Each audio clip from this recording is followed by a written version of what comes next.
नमस्कार, मी रुचिता. ॲग्रोनमध्ये आपल्या सर्वांचं स्वागत. तुमच्या टोमॅटोच्या शेतामध्ये टोमॅटो लवकर पिकतायत, पिवळे पडतायत आणि फळं वेडीवाकडी येत आहेत किंवा पानं पिवळी पडतायत, सुरकुतून जात आहेत का आणि हे उन्हामुळे होतंय असं तुम्हाला वाटत असेल तर हा व्हिडिओ तुमच्यासाठी आहे. आपल्याला जो उन्हाचा परिणाम वाटतो तो विषाणूजन्य रोगांचा प्रादुर्भाव असू शकतो आणि त्यामुळे त्यांची गुणवत्ता खराब होते आणि फटका खिशाला बसतो. त्यामुळे या रोगांची लक्षणं काय आहेत, यांच्यावर कोणते उपाय करायचे हेच आपण आजच्या व्हिडिओमधून जाणून घेणार आहोत. त्यामुळे व्हिडिओ शेवटपर्यंत नक्की बघा. टोमॅटो पिकावर सध्या tomato mosaic virus, tomato chlorosis virus, groundnut bird necrosis virus, leaf curl म्हणजेच पर्णगुच्छ किंवा बोडक्या या रोगांचा प्रादुर्भाव दिसतोय आणि हे सगळे रोग विषाणूजन्य आहेत. विषाणू म्हणजे व्हायरस. कोरोना हा विषाणूच होता आणि त्याचा प्रसार आपला स्पर्श, शिंका यातून व्हायचा. तसंच हे सगळे रोगही रस शोषक किडींमुळे पसरतात, म्हणजेच मावा, तुडतुडे, पांढरी माशी, फुलकिडे. पण हे रोग ओळखण्यासाठी आपण थोडक्यात त्यांची लक्षणं समजून घेऊयात. पहिला आहे टोमॅटो मोझॅक व्हायरस. हा रोग माव्यामुळे पसरतो. याची लागण झाली की पानं फिकट हिरवी होऊन बारीक होतात, तर कधी लांबलेली किंवा वाकडी होतात. त्यात हिरवट पिवळसर डाग दिसायला लागतात, झाडाची वाढ खुंटते आणि पिकाला फळं, फुलं कमी लागतात. टोमॅटो क्लोरोसिस व्हायरस हा पांढऱ्या माशीमुळे पसरतो. यामध्येही पानांवर अनियमित आकाराचे आणि विविध रंगांचे ठिपके पडतात. यामध्ये पानांच्या शिरा हिरवट राहतात आणि पानांचा भाग हिरवट पिवळसर दिसायला लागतो. पिवळसरपणा हळूहळू तीव्र होत जातो. हीच लक्षणं मॅग्नेशियमच्या कमतरतेची आहेत. त्यामुळे या रोगाची ओळख पटवणं मुश्किल होतं. यानंतर येतो ग्राउंडनट बर्ड नेक्रोसिस व्हायरस. हा रोग फुलकिड्यांमुळे पसरतो. झाडाच्या शेंड्यांकडून त्याची लक्षणं दिसायला लागतात.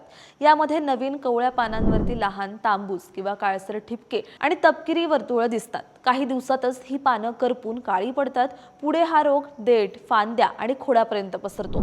झाडावर तपकिरी काळे डाग दिसू लागतात. या रोगामुळे फळधारणाही कमी होते आणि उशिरा झाल्यास फळांचं उत्पादन कमी होतं.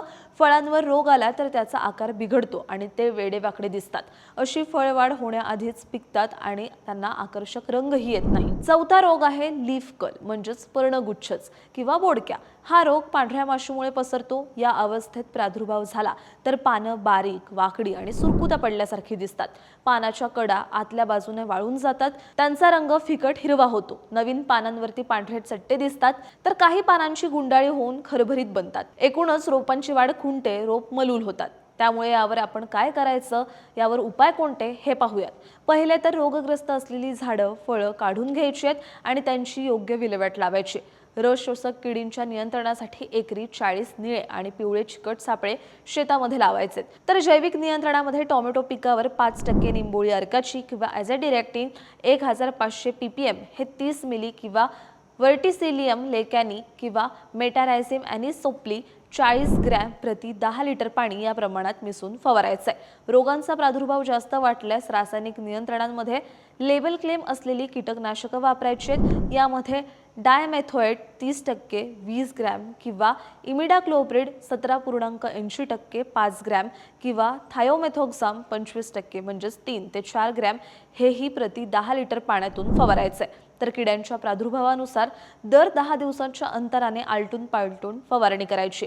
पण कीटकनाशकांचं हे प्रमाण हाय व्हॉल्यूम पंपांसाठी आहे. या व्हिडिओमधील माहिती नारायणगावच्या कृषी विज्ञान केंद्रातील पीक संरक्षण विषयाचे विशेषज्ञ डॉक्टर दत्तात्रय गावडे यांनी दिली आहे. तुम्हाला ही माहिती कशी वाटली हे आम्हाला कमेंटमध्ये नक्की सांगा आणि अशाच शेतीविषयक आणि नवनवीन माहितीसाठी ॲग्रोवनला सबस्क्राईब आणि फॉलो करायला विसरू नका.